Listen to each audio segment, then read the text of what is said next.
नमस्कार दोस्तों। आज के इस वीडियो में हम हिंदी व्याकरण के अंतर्गत गुण संधि पे चर्चा करते हैं कि गुण संधि क्या है। तो इस संधि को जानने से पहले हमें दो चीज़ों पर ध्यान देना होगा। पहला, किसकी गुण संज्ञा होती है, तो इसका एक सूत्र है अदें गुणः। अदें गुणः, इसकी व्याख्या हो जाएगी अत एंग च। अत का अर्थ क्या है? ह्रस्व अ। एंग का अर्थ क्या है? ए ओ। तो निष्कर्ष ये निकला कि अ, ए और ओ, इसकी क्या होती है? गुण संज्ञा। इसकी गुण संज्ञा होती है। ये तो पहली बात थी। दूसरी बात सामने निकल के आती है कि इस संधि का सूत्र क्या है। इस संधि का सूत्र क्या है? तो इस संधि का सूत्र है आद गुणः। आद गुणः। व्याख्या या स्पष्टीकरण कर दें इसका। ये कह रहा है कि अ या आ के बाद, अ या आ के बाद, अ या आ के बाद यदि ई या ई आए तो, ई या ई यानी ह्रस्व ई या दीर्घ ई आए तो दोनों के स्थान पर क्या हो जाएगा? दोनों के स्थान पर क्या हो जाएगा? ए हो जाएगा। दूसरी बात, अ या आ के बाद, अ या आ के बाद यदि उ या उ यानी ह्रस्व उ या दीर्घ उ आए तो दोनों के स्थान पर क्या हो जाएगा? दोनों के स्थान पर ओ हो जाएगा।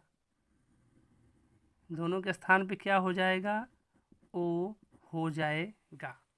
और तीसरी बात सामने निकल के आती है कि अ या आ के बाद, अ या आ के बाद यदि री आए तो क्या आए? री आए तो यदि मान लेते हैं री यदि आ गया तो क्या करेंगे? यदि अ या आ के बाद यदि री आए तो दोनों के स्थान पर क्या हो जाता है? दोनों के स्थान पे और हो जाता है अ रेफ के साथ। अब हम इसे उदाहरण से स्पष्ट समझते हैं। जैसे गज धन इंद्र, गज धन इंद्र। जो पहला शब्द है इसका अंतिम अक्षर क्या है? ज में लगा अ, शेष क्या बचा? ग और हलंत के साथ ज। और ये जो इंद्र है, ये जो शब्द है इसका पहला अक्षर क्या है? ई। शेष क्या बचा? आधा न के साथ द्र। अ और ई, अ और ई मिल के क्या हुआ? ए। शेष क्या बचा है? आधा न के साथ द्र। यहाँ क्या बचा है? ग और हलंत के साथ ज। अब ए की मात्रा ज पर आके बैठ जाएगी। ये हो जाएगा ग, ज पर ए की मात्रा जे, आधा न द्र। अब ये पूरा क्या बन गया? गजेंद्र। और यही जो ए है, ए क्या है? गुण संज्ञक है। गुण संज्ञक है। अब हम दूसरा उदाहरण देख लेते हैं। ज्ञान धन उदय। ज्ञान का जो अ है, शेष क्या बचा, ज्ञा और हलंत के साथ न। और इसका है उ, इसमें क्या शेष बचा, द य। अ और उ, अ और उ मिलके क्या हुआ, ओ। अ और उ मिलके क्या हुआ, ओ। शेष क्या बचा है, द य। यहाँ क्या बचा है, ज्ञा और हलंत के साथ न। अब ये ओ की मात्रा न पे आके बैठ जाएगी, तो ये हो जाएगा ज्ञा, न पर ओ की मात्रा नो, द य, ज्ञानोदय। और ये जो ओ है ये क्या है, गुण संज्ञक है। और तीसरा उदाहरण है महाधन ऋषि। महाधन ऋषि, जो पहला शब्द है महा, महा का जो अंतिम अक्षर क्या है, आ। शेष क्या बचा, म और हलंत के साथ ह।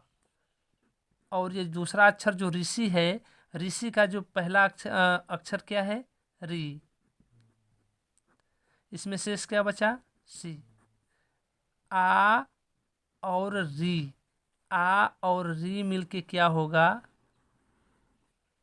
और हलंत के साथ र।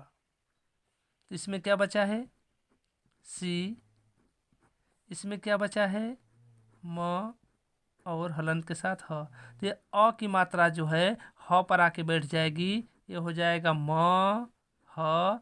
और जो र है रेफ वाला, ये स पे आके बैठ जाएगी, तो ये हो जाएगा महर्षि। इस प्रकार यहाँ पर ये संधि हो जाती है। और ये जो अ है ये क्या है, गुण संज्ञक है, गुण संज्ञक है। इस प्रकार से जो है अ, ए और ओ, ये तीनों क्या है, गुण संज्ञक है। यहाँ पर गुण संधि समाप्त होती है।